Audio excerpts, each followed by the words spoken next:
Welcome back to County Connection. For this segment, we are going to be talking about voting in the primaries, and here to tell us all about it is Stacy Campbell from the Summit County Clerk and Recorder's Office. Welcome, Stacy. Thanks. All right, so Stacy, this is a busy year for the Clerk and Recorder's Office. There are primaries in June, there's a general election in November, there's lots of stuff on the ballot. Tell us what's going on. Sure. So coming up on June 26th, which is a Tuesday, we have our open primary election here in Summit County. And it's different this year because unaffiliated voters can participate this year, which has been different from years past. And then in November, on Tuesday, November 6th, we have our general election. Okay, and so let's take a dive into what's different about the primaries this year. You mentioned independents are able to participate. How did all this come to be, and what does it mean for voters? Sure, so voters in Colorado passed a statewide proposition in 2016 that was on the general election ballot then. And this is the first primary that it affects because it's the first one occurring since then. And it opens up the primaries. The primaries used to only be where Republicans or Democrats or whatever parties had candidates on the ballot, only those voters that were affiliated with that respective party could vote and participate with that party's ballot. And this year it's different. It's opened up to unaffiliated voters. Okay, great. So if I am an unaffiliated voter, if I haven't registered with a party, then what can I expect? Sure. So if you've declared a preference of which ballot to receive, you'll only receive that ballot. So for example, if you are unaffiliated with a party, but on your voter registration form you selected a preference to only receive a Democratic ballot, you'll receive just that Democratic ballot. Same with if you selected a Republican preference. Most unaffiliated voters, though, probably haven't selected a preference, and they will receive both. And this year in the primary, there's only a Democratic ballot and a Republican ballot. So you can expect to receive both as a packet, just like you normally do with your ballot in the mail. But you want to make sure that you only vote and return one of those ballots. That's the most important thing to remember. Okay, so don't fill out both of those ballots. You can fill them both out, but definitely don't return both of them. You need to choose and decide which one to return. The other one, don't even return it, just destroy it at home.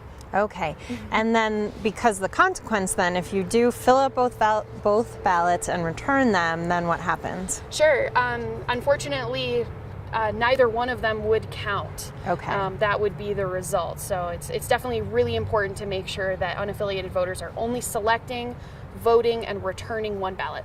Okay, so you would go to all that effort for nothing if you fill them all out. Exactly. So do half the work, get all the credit. Exactly. Okay. So you mentioned getting ballots in the mail, so it's been a few elections by this point that Colorado has been a mail ballot state. Talk to us about what that means and refresh our memory about how this process works. Sure. So yeah, like you said, Coloradans, we're pretty used to getting our ballots by mail by now. They are sent out to folks that are here domestically about 45 days prior to each election. Our overseas and military voters, they get more time than that. But in Colorado, it's about 45 days before each election. And yeah, just highly encourage folks to vote by mail. And if they don't receive their ballot in a timely fashion, or they have some concerns, they can always contact our office and we can help troubleshoot things like that with them. You don't have to vote by mail, but it's certainly the easiest and fastest way to do so.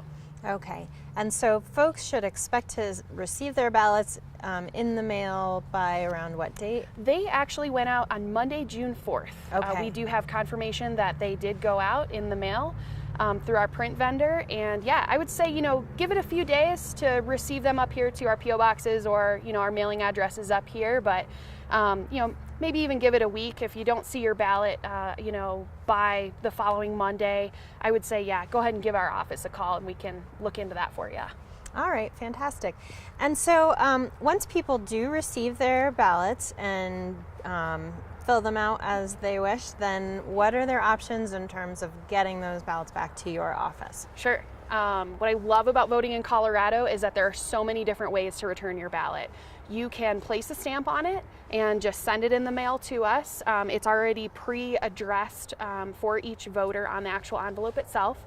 If you don't want to do that, we have our lovely 24-hour drop-off boxes as well. There are 5 around the county. They are open and ready to receive ballots. You can also come in person to our office and drop them off. You can stop by a voter service polling center on election day to drop them off. It's totally up to the voter.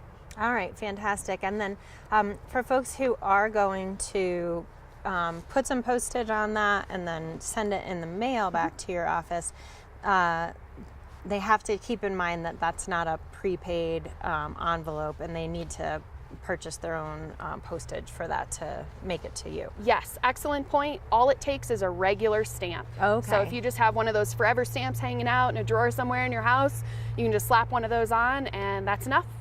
Okay.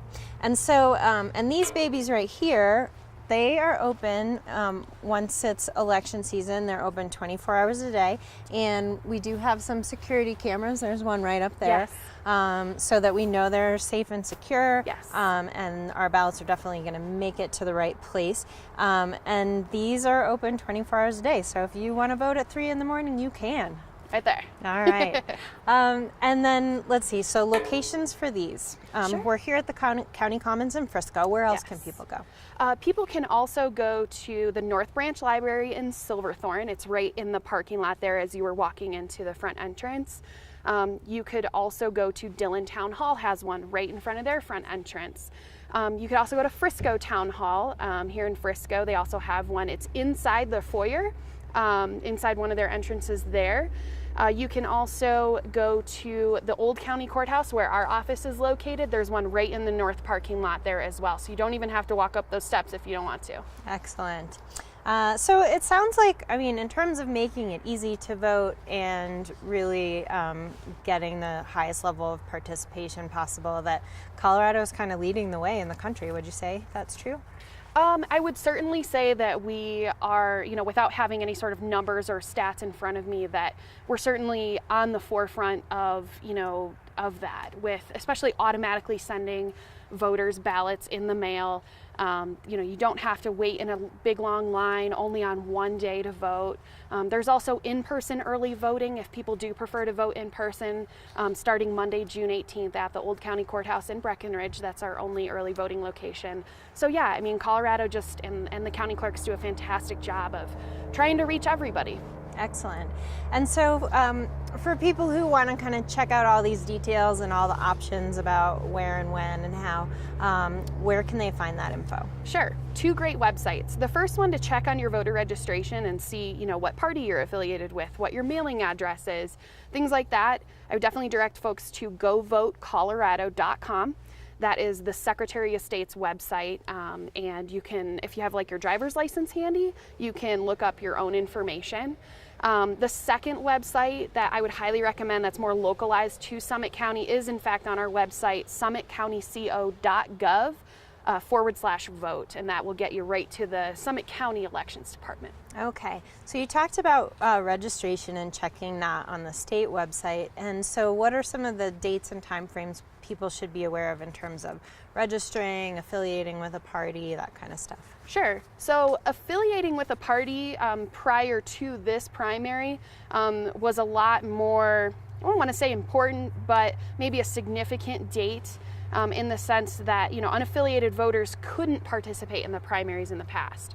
This year, that deadline still remained. It was May 29th. But if you're an unaffiliated voter, because this year is an open primary, you will still receive either a ballot packet or that preferred ballot style that you selected. So, as far as voter registration, in Colorado, we have same-day voter registration. So folks can register on election day and vote that day, as long as you've resided in Colorado for 22 days. All right. Fabulous.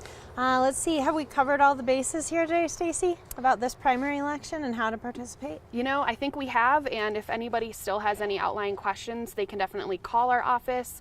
970-453-3479 is our elections line. Feel free to use it. All right. Well, thanks so much for all the great info, Stacy, and you. good luck. I know it's a busy season for you and everyone else in your office. So Sure is. thanks for all the hard work. Thanks. All right. Stick with us. When we come back, we're going to talk about staying safe around the water this summer.